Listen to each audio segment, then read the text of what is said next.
Actually तो peoples party mastermind थी ना, जो इमरान खान को पूरा निकालने का जो मंसूबा बनाया गया था। पीएमएल-एन तो कहती थी असम्बलियों से इस्तीफे दे दिए जाएं और पीपल्स पार्टी कहती थी नहीं, इस्तीफे ना दे, तहरीक में एतमाद लेके आए। और उसके बाद फिर पीपल्स पार्टी ने राजी किया। आसिफ हामिद मीर साहब, खैरियत तो है? बड़ा सच बोल रहे हो आजकल। ये सारी हराम पाई पीपल्स पार्टी की थी, आप सही कह रहे हो।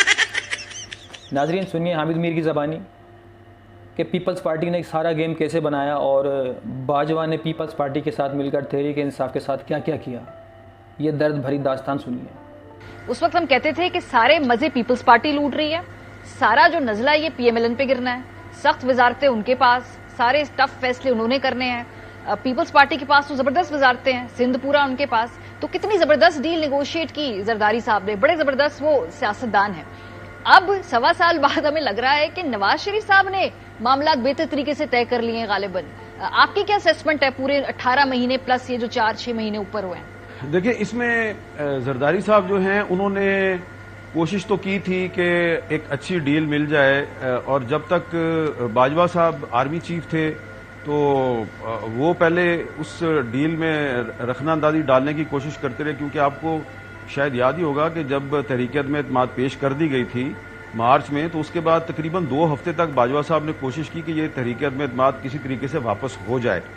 उसमें मुस्लिम लीग नून जो है उसने कोई इतना स्टैंड नहीं लिया, लेकिन आसिफ जरदारी साहब, मौलाना फजलुर रहमान, अख्तर मैंगल, खालिद हुसैन मक्सी, ये लोग थे जिन्होंने स्टैंड ले लिया और बाजवा साहब से कहा कि जी हमने तहरीक में एतमाद वापस नहीं लेनी।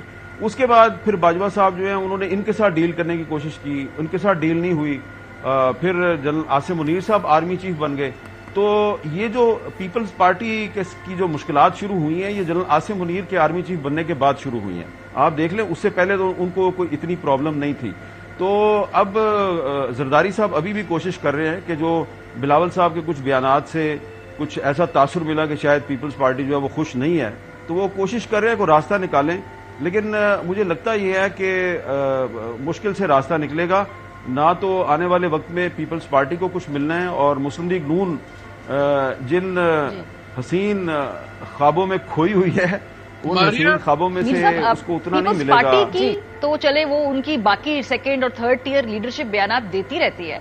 जरदारी साहब ने कुछ अरसे पहले एक बयान दिया, उसमें उन्होंने कहा जी कि इलेक्शन कमीशन तय करेगा और ये खलकाबंदियां हो जाएं। बिलावल ने थोड़ा उसको चैलेंज किया, लोगों ने कहा गुड कॉप बैड कॉप है। वो जो थोड़ी सी एक हलचल क्रिएट करके बड़ी मानी खेज खामोशी है, यानी लेवल प्लेइंग फील्ड के मामलात हैं, बहुत सारे और इश्यूज हैं। फिर ये जो बाजवा साहब वाली डील के ऊपर पीपल्स पार्टी की हवाले से कोई मौकफ नहीं है। ये जो मानी खेज खामोशी है, ये क्यों है आपकी नजर?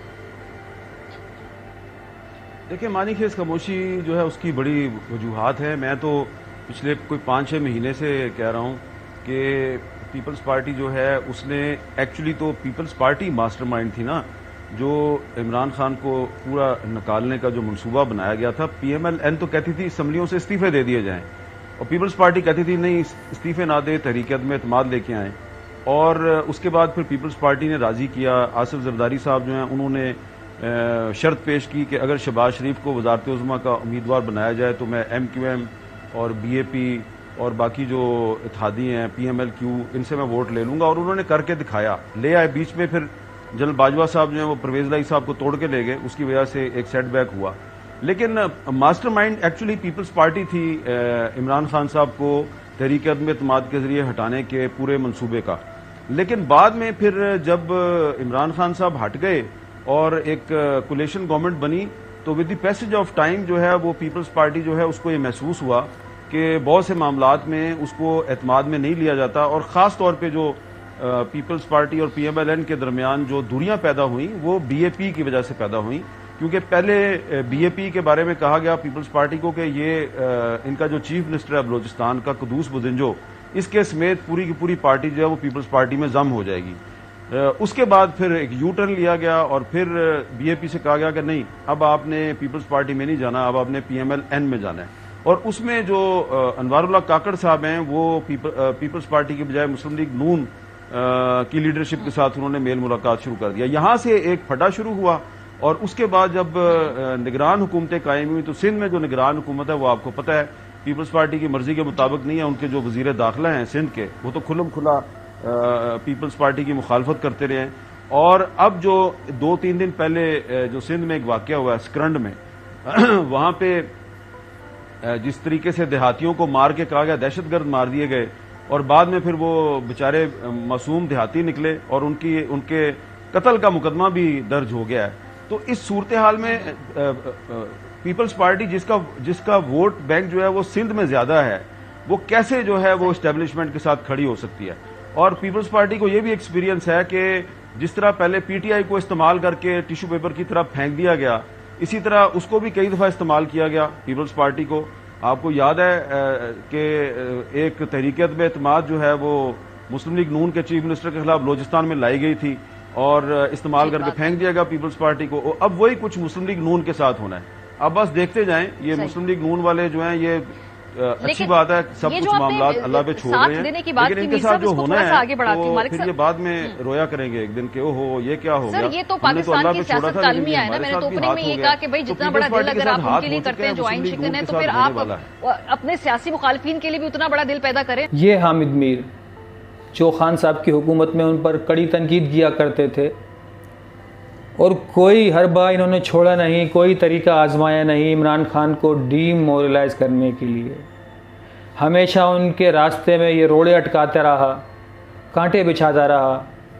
और आज जब इमरान खान साहब की हुकूमत ख़त्म हो गई और जब इसने देखा कि पूरे पाकिस्तान की कौम तो पीटीआई के साथ है, जिस तरीके से धरनों में लोग शहीद हुए, उनको जेलों में डाला गया, फिर इमरान खान की मोहब्बत में लोग पाकिस्तान के इतने पागल हो गए कि उसे मुर्शिद कहने लग गए। मुर्शिद का लफ्ज़ आप समझते हैं ना कि खुदा के बाद और अंबिया के बाद जो सबसे ज़्यादा मुकर्रब बंदा होता है वो मुर्शिद उसको कहते हैं।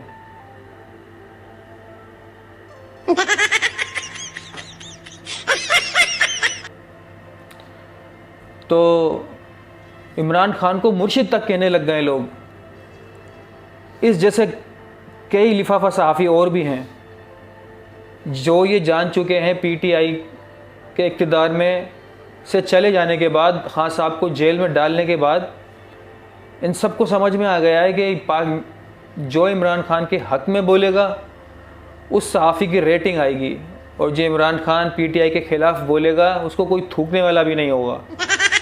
जब से खान साहब जेल में गए कोई ख़बरों को देखता ही कहाँ है, अब कोई न्यूज़ को देखता ही नहीं है। ये उनकी पॉपुलेशन की इंतहा है। लोग राह तक रहे हैं यूट्यूब के ऊपर कि खान साहब का पहला बयान कब आएगा। तो अब ये आहिस्ता आहिस्ता हामिद मीर जैसे दूसरे लिफाफा सहाफ़ी हुए, ये शाहज़ेब खानज़ादा हुआ, नदीम मलिक हुआ, महर बुखारी हुई, पहले ही इमरान खान साहब के ख़िलाफ़ बोलते थे हमेशा। जब से उसकी पॉपुलेशन देखी है पीटीआई की तो अपनी अपनी रेटिंग की दौड़ के अंदर मंसूर अली हुआ पहले ये, अब तो ये इमरान खान साहब के हक़ में बोलने भी लग गए हैं इलेक्शन के लिए, ये इस्टेब्लिशमेंट के और फ़ौज के ख़िलाफ़ तक बोलने लग गए हैं। देख रहे हो ना आप। हामिद मीर अब इससे ज़्यादा और खुलकर क्या बोलेगा फ़ौज के ख़िलाफ़। फ़ौज ने बोल तो दिया कि हमारे ख़िलाफ़ जो बोलेगा हम उसको डंडा सर्विस दे देंगे, बस ये इससे ज़्यादा और क्या बोल सकता है यार। बहुत बोल दिया इसने। तो नाजरीन ये था आज का वीडियो। अगर आपको वीडियो अच्छी लगी हो तो लाइक कीजिएगा, हमारे चैनल को सब्सक्राइब कीजिएगा। तो मिलेंगे अगली वीडियो में। अल्लाह हाफिज़।